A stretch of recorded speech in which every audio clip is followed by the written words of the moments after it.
Et donc maintenant, ça va être la présentation de Sophie, qui sera sur le piégeage de printemps. Sophie Pointeau, qui est ingénieure agronome et docteur en entomologie, qui est spécialisée dans la gestion des populations d'insectes et qui travaille sur le frelon asiatique. Au début à l'ITSAP depuis 2016 et maintenant elle est indépendante pour Boréal. Donc Sophie, je te laisse commencer. Je vais vous présenter les travaux menés à l'ITSAP sur l'évaluation de l'efficacité du piégeage des fondatrices au printemps. Donc, travaux qui sont réalisés en collaboration avec l'UMS Patrinat et pour les statistiques, un appui avec l'unité BioSP de l'INRAE d'Avignon. Alors, j'ai scindé ma présentation en 4 parties, donc une petite diapo sur rappeler les éléments de contexte. Ensuite, je rappellerai les objectifs et la méthode utilisée. Quelques points sur les analyses et les résultats, et puis une petite conclusion pour finir. Donc déjà, les éléments de contexte. Donc cette étude, elle est partie d'un constat fait sur le piégeage de printemps, donc qui était pratiqué sur le terrain par certaines organisations apicoles, mais qui n'était pas recommandé parmi les moyens de lutte contre le frelon asiatique. Alors, pourquoi pas recommandé ? Parce que l'efficacité du piégeage de printemps n'était pas prouvée scientifiquement. Donc, c'est-à-dire, il y a eu, ça a quand même été étudié par les scientifiques, notamment à travers une publication qui a étudié ça en détail, mais sur une zone localisée, et qui montrait qu'il n'y avait pas d'effet sur les populations de Vespa velutina en raison d'une faible proportion de fondatrices capturées par rapport à la population globale des fondatrices au printemps. Autre point qui ne permettait pas de recommander cette méthode de lutte, c'était l'absence de pièges et d'appâts sélectifs, ce qui engendre forcément des dégâts collatéraux sur l'entomofaune. Donc, comme vous l'a dit Florian juste avant, il y a eu des études également sur la sélectivité des pièges utilisés au printemps et qui capturent une très faible proportion de frelons asiatiques et beaucoup d'autres insectes. Pour ces raisons, le ministère de l'Agriculture a demandé à l'ITSAP d'évaluer l'efficacité de cette méthode de lutte à une plus large échelle et donc a chargé l'ITSAP en collaboration avec l'UMS Patrinat, donc le muséum, de faire cette évaluation. Notre objectif principal pour cette étude était donc d'évaluer l'efficacité du piégeage à une échelle spatiale et temporelle étendue. Donc, à une échelle temporelle étendue, ça veut dire sur plusieurs années. Donc, on a mené un programme scientifique sur 4 ans, de 2016 à 2019. Échelle spatiale étendue, on a mené l'étude sur 3 départements, le Morbihan, la Vendée et les Pyrénées-Atlantiques, avec pour chaque département un partenaire local. Pour le Morbihan, c'était la FDG Don. Pour la Vendée, c'était Polénise. Et pour les Pyrénées-Atlantiques, c'était la DANA. La méthodologie globale, l'objectif de cette étude, c'était de combiner des données issues de sciences participatives, donc des programmes de sciences citoyennes menés dans les 3 départements que je viens de citer, complétés par des inventaires de terrain sur des zones échantillons qui nous permettaient d'obtenir également des données protocolées, puisque les données de sciences citoyennes sont des données partielles, et donc il fallait des zones échantillons, on pouvait avoir des données complètes. Et donc ça a été mené en collaboration avec l'UMS Patrinat. Les objectifs plus spécifiques, c'était donc de constituer des inventaires à travers ces programmes de sciences citoyennes et l'obtention de ces données protocolées, de constituer des inventaires de données géoréférencées, à la fois en ce qui concerne les nids, les pièges qui sont disposés dans les départements et les captures, donc les quantités de frelons capturés, pour ensuite pouvoir tester les liens statistiques entre implantation des nids et piégeage des fondatrices. Et donc, comme je vous l'ai dit au tout début, ces liens statistiques ont été analysés, sont toujours en cours d'analyse, par l'unité BioSP qui est spécialisée en analyse des processus spatio-temporels, puisque c'est des données c'est des analyses bien spécifiques et très complexes. Et donc, nous avons l'appui de l'unité BioSP pour mener ces analyses. Comment nous avons pu acquérir toutes ces données? Comment on s'est organisé? Alors, c'est une organisation en pyramide, hein, avec une coordination générale de l'étude par l'ITSAP en collaboration avec l'UMS Patrinat, qui, en amont de l'étude, a produit des documents informatifs et des documents supports pour les structures locales qui coordonnaient la collection des données de sciences participatives au niveau local. La collecte des données de sciences participatives, donc comme je vous l'ai dit, un dans chaque département. Le rôle de ces partenaires locaux, c'était de mobiliser les réseaux de sciences participatives et de coordonner ces réseaux, de collecter les données et de les centraliser de manière ensuite à pouvoir nous les faire remonter. On a complété ces données avec un programme de sciences citoyennes nationales. Donc, on a récupéré les données INPN qui nous ont permis de compléter notre base de données. Et comme je vous le disais, on a également sélectionné des zones échantillons où on a collecté des données protocolées via des inventaires de terrain qui nous permettaient de compléter encore une fois ces inventaires issus de la science participative pour des zones échantillons où on a recherché l'exhaustivité des données en prospectant les routes carrossables pour identifier les nids. Et on a fait ça dans plusieurs contextes paysagers, urbains, agricoles, forestiers et zones humides. Donc, c'était quand même un travail important sur ces 4 ans, puisqu'on prospectait 10 cercles de 6 km de diamètre par département et par an, c'est-à-dire 120 cercles, et à chaque fois, on parcourait entre 600 et 850 km par cercle. Alors, chaque année, donc, les données issues de ces trois moyens de collecte étaient synthétisées et transférées à l'ITSAP qui était chargé de constituer la base de données générale et de gérer cette base de données. Alors, gérer, ça veut dire enlever les doublons. Voilà, il y avait un peu de nettoyage de données à faire, puisque comme les données provenaient de plusieurs biais, il pouvait y avoir certains doublons. Et les analyses ensuite réalisées, comme je vous l'ai dit, par l'unité BioSP, qui a procédé à des analyses de statistiques spatio-temporelles.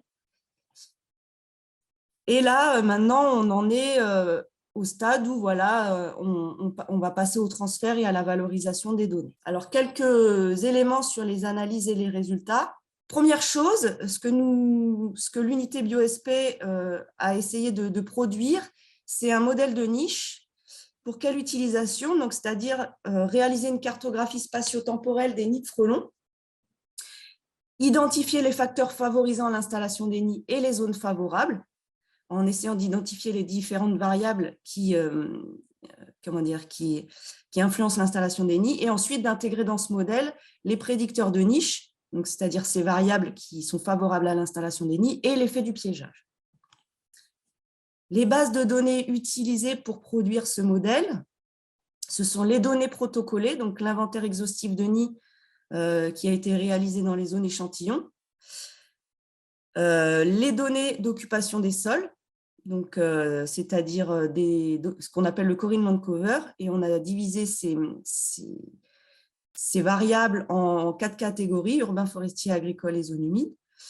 Les variables climatiques, issues des données Copernicus, et les données de piégeage, issues des programmes de sciences citoyennes. Et je voudrais compléter les données protocolées d'inventaire exhaustif de nids. Il y avait également les données issues de sciences participatives dans ces cercles. Donc, c'est pour ça que je dis inventaire exhaustif.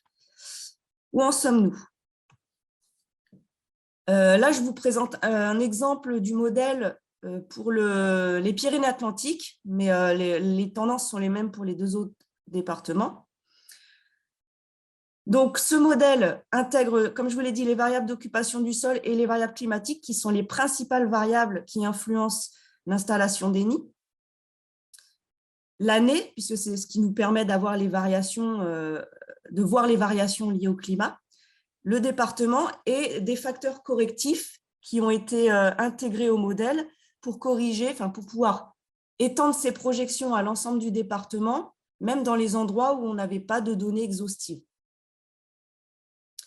Ce qui nous reste à faire, c'est d'intégrer le piégeage, et ça, c'est en cours d'analyse par l'unité BioSP. Donc déjà, ce qu'on peut dire par rapport à ce modèle qui intègre variables d'occupation du sol et variables climatiques, c'est que l'installation des nids, ça c'est quelque chose qui était déjà connu et déjà montré. Les frelons s'installent préférentiellement en zone urbanisée. Et dans le modèle, on a également une forte influence lorsqu'on combine urbain et forestier. Donc visiblement, la combinaison de paysages urbains forestiers serait aussi favorable, dans une moindre mesure, à l'installation des nids. En ce qui concerne les variables climatiques, on voit que l'année 2018 était une année favorable à l'installation des nids, et on a la même tendance pour les deux autres départements. Ce qui était cohérent avec nos observations de terrain, lorsque on a fait nos prospections dans les zones échantillons, puisqu'on avait observé que l'année 2018, on avait trouvé beaucoup plus de nids durant cette année 2018. Et cette année 2018, au niveau des variables climatiques, elle est caractérisée par un hiver pas trop froid et un été pas trop chaud.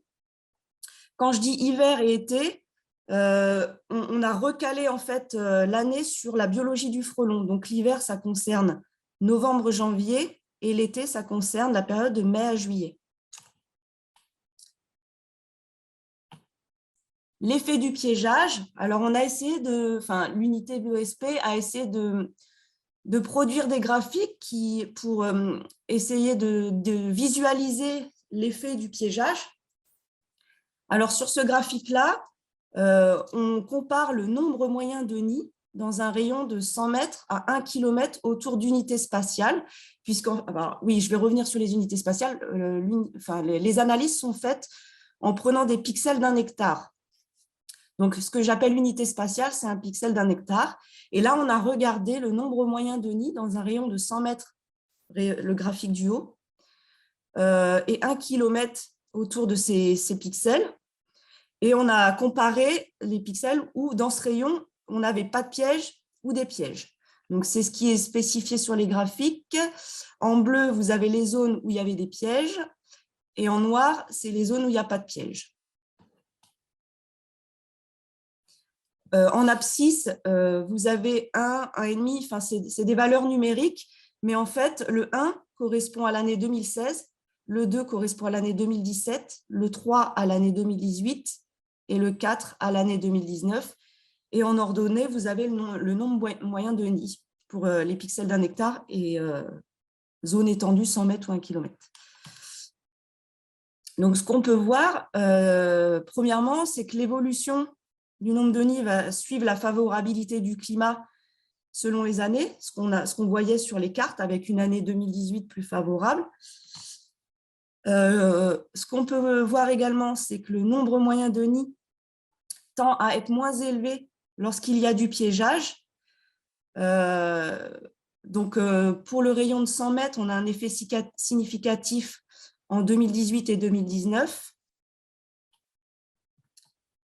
Et sur le graphique où on a regardé le nombre de nids dans un rayon d'1 km, on a un effet significatif de 2017 à 2019. Je parle d'effet significatif parce qu'il y a ces analyses, on a intégré à ces analyses des analyses d'incertitude pour être sûr de la significativité des résultats. Donc, c'est les petits points bleus clairs et gris clair qu'il y a autour des points foncés. Et si ces points ne se chevauchent pas, ça veut dire que le résultat est significatif. Alors, un point intriguant, c'est ce qu'on observe en 2016, où on a plus de nids dans les zones où il y avait des pièges. Alors ça, on pourrait l'expliquer par plusieurs choses. Un effet du piégeage préférentiel, c'est-à-dire qu'on place les pièges là où il y a plus de nids. Ou alors, ça pourrait être lié à un manque de données pour cette année 2016, puisque c'était l'année de mise en place de l'étude. En fait, du coup, les réseaux étaient moins organisés, donc ça pourrait aussi expliquer les choses. Ça pourrait être aussi une incertitude statistique, parce que ce qu'on peut voir sur le graphique du haut, où on a recherché compté le nombre de nids dans un rayon de 100 mètres, on voit que les points bleu clair sont très écartés. Et puis un effet cumulatif du piégeage, c'est-à-dire qu'on pourrait avoir un effet du piégeage qui est plus efficace avec un nombre d'années successives de piégeage plus important. Autre type d'analyse que l'on a fait pour essayer de visualiser l'effet du piégeage, c'est ce qu'on appelle une analyse Backy, où on va regarder avant-après, ça s'appelle analyse Backy, parce que c'est before after control impact, donc c'est avant-après une intervention qui ici sera la présence d'un piège. Alors, vous pouvez voir en abscisse la distance au piège le plus proche, l'année d'intervention, donc l'année où on va mettre le piège, et en ordonnée, le changement en pourcentage du nombre de nids par rapport à une ligne de base, donc c'est la ligne qui est à 0. Et là, on s'intéresse à l'évolution du nombre de nids entre années avant et pendant l'intervention, c'est-à-dire avant qu'on mette le piège et l'année où on a mis le piège, selon la distance au piège le plus proche, l'année d'intervention. Ce qu'on peut observer, c'est que sur ce graphique, on visualise une réduction de 25% de nids si les pièges sont placés à moins de 200 mètres de l'unité spatiale. Et après, on voit que ça rejoint la ligne de base 0. On a fait cette analyse également dans des zones qui sont peu favorables à l'installation des nids et on observe la même tendance, ce qui signifie que le résultat est relativement comparable en termes de différence d'effet du piégeage selon la favorabilité de l'habitat. Un autre point qui pourrait être difficile à expliquer, c'est cette augmentation du nombre de nids à partir de 600 mètres, donc le 6 que vous pouvez voir en abscisse. Comment expliquer ça? Alors pour le moment, c'est difficile à expliquer et on est en train justement de creuser pour voir pourquoi on a cette tendance à l'augmentation. Alors ça pourrait être lié à un effet de bord, c'est-à-dire un manque de données pareil qui influence le résultat. Et c'est une situation qui est en train d'être étudiée plus en détail par le statisticien pour essayer d'expliquer ça. Mais visiblement, ça serait lié à un problème de données. En conclusion, alors pour le modèle de niche, ce que je voulais rappeler, c'est qu'on a une installation préférentielle des nids en zone urbanisée. Bon, ça, ce n'était pas une nouveauté, ça avait déjà été montré. L'année 2018 a été favorable à l'installation des nids. Et ça, on le lie à un climat pas trop froid en hiver et pas trop chaud en été. Le point important, c'est qu'il reste à intégrer l'effet du piégeage dans ce modèle pour qu'il soit complet et ça nous permettra de faire des projections en faisant varier des intensités de piégeage, par exemple, et de voir comment ça se répercute sur l'installation des nids. Donc, c'est vraiment là que le modèle deviendra intéressant, mais pour le moment, on est en train de travailler dessus encore. Pour ce qui est de l'effet du piégeage et de sa visualisation à partir des données disponibles, donc déjà, ce qu'on peut dire, c'est qu'on a un nombre moyen de nids qui tend à diminuer lorsqu'il y a du piégeage. Après, il reste à expliquer la petite incohérence au niveau de l'année 2016. On a un effet qui s'estompe avec la distance des pièges. Donc là, sur le graphique Backy que je vous ai montré, on a un rayon d'action qu'on estime à 200 mètres. Et ce qu'on cherche à faire par la suite, c'est avec les données du modèle lorsqu'il sera finalisé, de refaire un graphique que j'avais déjà présenté lors de mes précédentes présentations, mais que je ne peux plus présenter parce que le modèle utilisé à l'époque était trop simpliste. Et du coup, pour être sûr d'avoir des valeurs fiables, il faut qu'on le fasse avec les données du modèle finalisé. Et ce graphique-là nous permettait de… Bon, il n'y a pas de raison que la conclusion change, mais il nous permettait de voir l'effet cumulatif du piégeage C'est-à-dire que ce qu'on montrait, c'était qu'il y avait un effet plus fort du piégeage s'il est réalisé sur plusieurs printemps successifs. Donc là, on est en train de retravailler sur ce graphique pour vraiment avoir des valeurs fiables qu'on puisse communiquer. Donc voilà ce que je pouvais vous dire sur l'état d'avancement des analyses pour cette étude. Merci de votre attention. Et puis, si vous avez des questions, maintenant, j'y réponds volontiers. Alors, oui, il y a déjà plusieurs questions. Alors, j'essaie de les retrouver. Déjà, est-ce qu'il y a une température à partir de laquelle il serait conseillé de commencer le piégeage des fondatrices? À partir de laquelle? Ou est-ce qu'on peut commencer très tôt?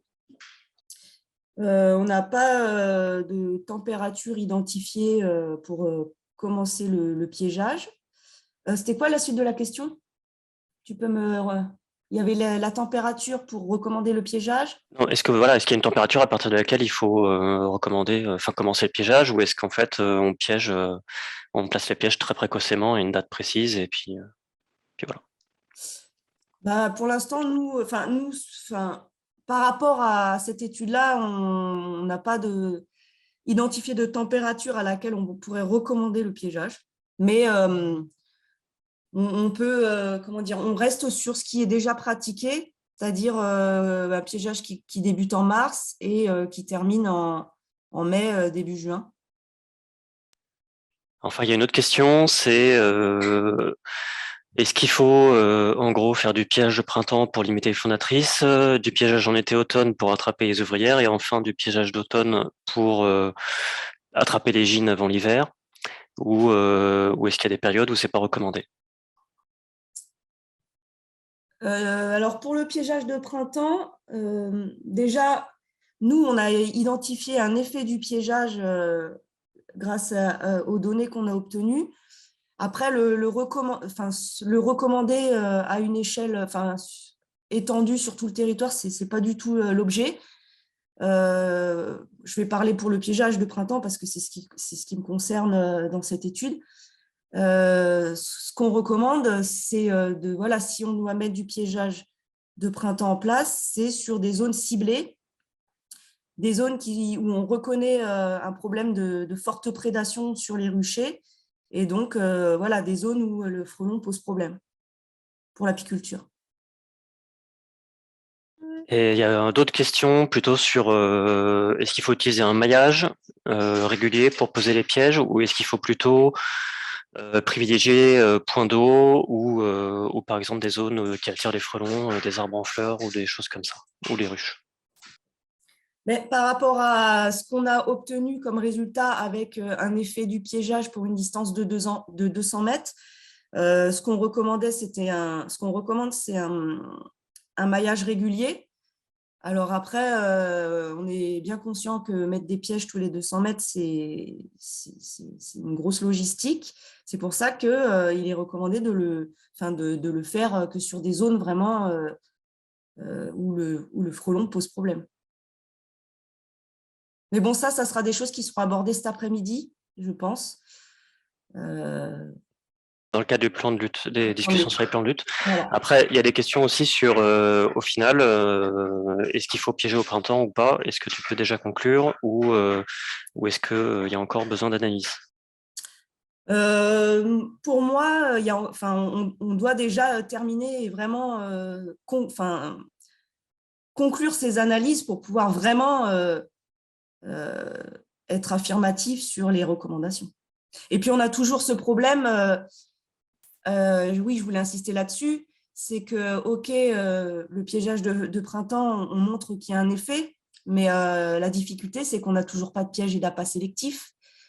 Donc, du coup, on est toujours dans cette balance, cette problématique de balance bénéfice-risque où, en l'absence de piège réellement sélectif, on ne peut pas non plus recommander le piégeage à tout va. Donc, il faut continuer à travailler.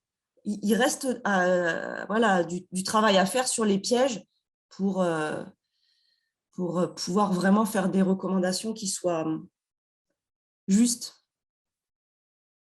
Enfin, il y a une question sur l'aspect représentatif. En fait, est-ce que tes données étant peut-être hétérogènes en fonction du type de milieu, les apiculteurs étant peut-être plutôt urbains qu'en milieu forestier, est-ce qu'il n'y a pas un biais dans tes résultats là-dessus, là-dessus, quoi? Eh ben, ça, c'est quelque chose qu'on souhaiterait évaluer, et notamment dans la mise en place du plan de lutte national, où il me semble qu'il va y avoir une coordination de mise en place de piégeage de printemps. Donc, en fait, ce qu'on voudrait mettre en place, c'est des relevés d'indicateurs. Si ce piégeage est mis en place dans différents milieux, faire des relevés d'indicateurs pour pouvoir évaluer justement s'il y a une réelle efficacité, si celle-ci est, enfin, s'il y a une réelle efficacité opérationnelle, et si celle-ci varie en fonction du paysage. Après, c'est des questions qui sont peut-être un peu plus pour cet après-midi, mais bon, les questions tournent autour de la densité de pièges autour des ruches, autour du coût, aussi en fait autour de. Enfin, il y a ces questions-là. Je ne sais pas si tu veux en répondre tout de suite ou si on répond plus tard. Juste après-midi. Et sinon, il y a la question de l'appât. Est-ce que, en attendant qu'il y ait un appât sélectif, est-ce qu'il y en a pas que tu recommandes? Et Pour l'instant, on recommande d'utiliser les pièges et les appâts qui sont le plus sélectifs, ce qu'on a actuellement de plus sélectif. Et on va également mener une évaluation de différents pièges et appâts au printemps 2022. Donc peut-être qu'on pourra apporter à l'issue de cette étude plus d'éléments de réponse. il y a toujours un peu des questions sur l'endroit où il faut installer les pièges, hein. Est-ce que ce serait pas préférable de placer les pièges à proximité des ruches, puisque c'est là que les frelons sont les plus présents, notamment en milieu rural? Pour le piégeage, de toute manière, nous, ce qu'on recommande, c'est s'il y a du piégeage de printemps qui doit être mis en place, c'est pour protéger des zones où il est problématique, c'est-à-dire des zones où la prédation sur les ruches est importante. Et donc, du coup, ça serait de quadriller des zones forcément où il y a des ruchers. Il y a une autre question aussi sur l'exhaustivité des données de nid sur le territoire de l'étude. Est-ce qu'il y avait exhaustivité? Est-ce que c'est parcellaire? Alors, on a recueilli dans ces cercles, on avait les données de sciences participatives. Donc, on avait les données de destruction de nids. Donc, voilà. On avait, en fait, les partenaires locaux ont essayé de recueillir toutes les données de destruction de nids ou de signalement de nids. Et nous, on a complété ça par des prospections, donc c'est-à-dire en hiver, quand les feuilles des arbres étaient tombées, donc des prospections en hiver dans l'intégralité de ces zones échantillons. On a recherché les nids qui n'avaient pas pu être, qui avaient échappé au signalement parce qu'ils étaient cachés par les feuilles. Voilà, pour compléter ces inventaires.